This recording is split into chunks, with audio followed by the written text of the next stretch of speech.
Sa panibagong paksa na aking tatalakayin ay patungkol sa tanong na bakit nga ba si Kristo lang ang tanging makakapagligtas sa lahat ng nilikha sa buong sanlibutan, sa buong sangkatauhan. So babasahin ko dito sa Tito 2:13 para malaman natin bakit siya natatanging kasagutan o siya lang ang makakapagligtas sa atin. So Tito 2:13, habang hinihintay natin ang pinagpalang araw na ating inaasahan, ito ang araw na mahayag ang kaluwalhatian ng dakilang Diyos at tagapagligtas na si Jesucristo. So ano sabi rito? Kaluwalhatian ng ating dakilang Diyos at tagapagligtas na si Jesucristo. So sinasabi rito na si Kristo ay Diyos. So kung Diyos, ano ibig sabihin nito? Ibig sabihin nito, si Kristo na Diyos na nagkatawang tao, dahil siya ay namatay dun sa krus, namatay siya bilang Diyos. Bakit? Dahil tanging ang makakapagligtas lang sa sanlibutan ay ang Diyos, ang buhay ng Diyos. Kaya kung ang Diyos ang mamamatay, katumbas nito lahat ng mga nilikha, ang lahat ng sangkatauhan mula kila Adan hanggang ngayon, at yung at lahat ng mga nilikha sa buong mundo na nilikha niya, maging yung maging ang mga anghel, ang lahat yan ay kayang iligtas ng Diyos sapagkat siya ay Diyos na namatay para sa lahat.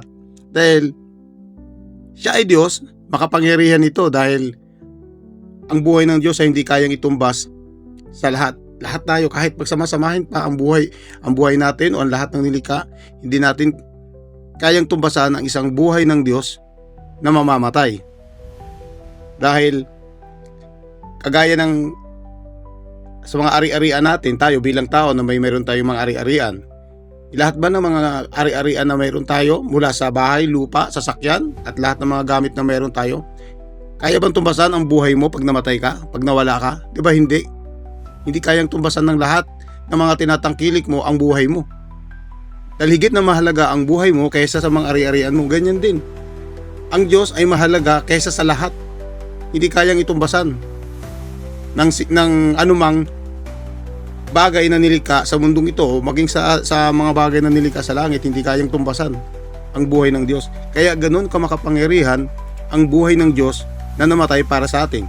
Siguro yung iba maaring magtanong, Diyos ba namamatay? Oo, tama, ang Diyos hindi namamatay dahil ang Diyos ay Espiritu. Kaya nga siya nagkatawang tao. Para ano? Para meron siyang katawan upang yun ang ihandog niya para mamatay. Kaya siya ay namatay bilang Diyos at tao. So yun ang dahilan kung bakit napakamakapangyarihan ang buhay ng Diyos kung ikukumpara sa lahat ng nilikha. At kulang pa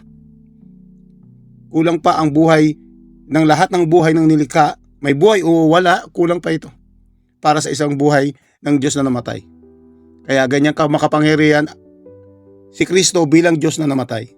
So ano pang isang dahilan para siya ang tanging dahilan o siya lamang ang makakapagligtas ng lahat ng nilikha?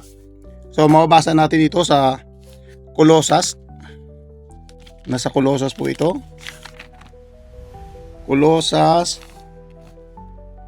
1:16.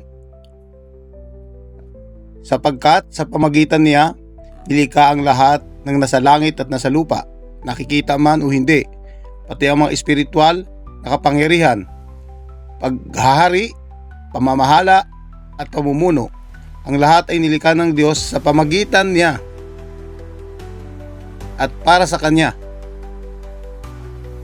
So, nilikha daw ang lahat ng bagay sa pamagitan ni Kristo. So, ibig sabihin, dahil sa Kanya nilikha tayo. Ang lahat ng bagay nilikha sa Kanya. Ibig sabihin, siya ang dahilan kung bakit tayo nalikha. Siya ang naglikha sa atin. Yun ang ibig sabihin nito. At ano pa? Para sa Kanya. Ibig sabihin, pag-aari niya tayo. So, ano ang tinutukoy dito? Karapatan. So, may karapatan na si Kristo lamang ang may karapatan na dapat tumubos at magligtas sa atin. Bakit? Unang-una, siyang sa pamamagitan niya nilikha niya tayo. Ibig sabihin, siya ang naglikha sa atin. So meron siyang karapatan na iligtas tayo. At the same time, siya rin ang may pag-aari. Kaya higit siyang may karapatan. Para siya lamang ang makapagligtas. Parang kagaya ng ating mga personal na bagay. Di ba? Hindi pwedeng pakialaman ng iba yan. Hindi mo pwedeng kunin ng walang paalam or sirain o anuman, itapon. Kasi pwede mong sabihin sa gumawa nun na hindi naman kanya, bakit mo pinakalaman yan? Hindi naman sa'yo. Kasi ibig sabihin, ang may karapatan lang na sa mga bagay na yan, yung may-ari. So ang pwede lang magtapon, sumira o kumuha at gamitin ay yung may-ari lang. So yun ang karapatan ni Kristo sa atin. Siya ang may karapatan na tayo ay iligtas dahil tayo ay pag-aari niya. So, ganun lang po. Ganun po ang dahilan o ang pamantayan para masabi natin siyang may karapatan. Unang-una, may kapangyarihan dahil Diyos na namatay. May karapatan dahil siya ang lumikha at siya ang may pag-aari sa atin. So, yun lang po yung ating ang ating pananampalatayanan sa Kanya. Yun po ang ating pinanampalatayanan. Ang nakakalungkot lang po, marami sa ating na sinasabi nilang sila Kristiyano.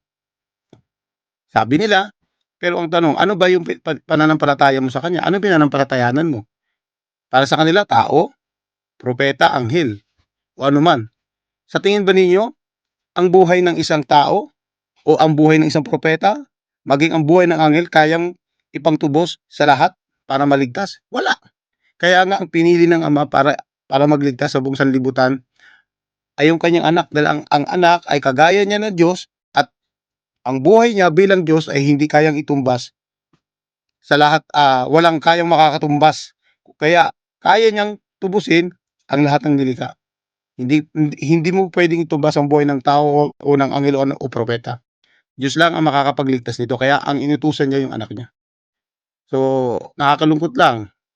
Hindi ko masasabi kung may kaligtasan ba sa gano'n, kasi kung pinanampalatayanan mo kay Kristo ay mababa sa pagiging Diyos, mahinang tagapagligtas yan. Pero kung pinanampalatayan mo na si Kristo ay Diyos na namatay at may karapatan, kaya makapangyarihan, at siyang may pag-aari sa atin at lumikha, kaya siya may karapatan. Kung yun ang pinanampalatayanan mo, yun ang magliligtas sa atin. Yun ang magliligtas sa lahat. Kaya salamat sa Diyos, kaya ngayon naiintindihan ko kung ano yung pinanampalatayanan ko sa Kanya.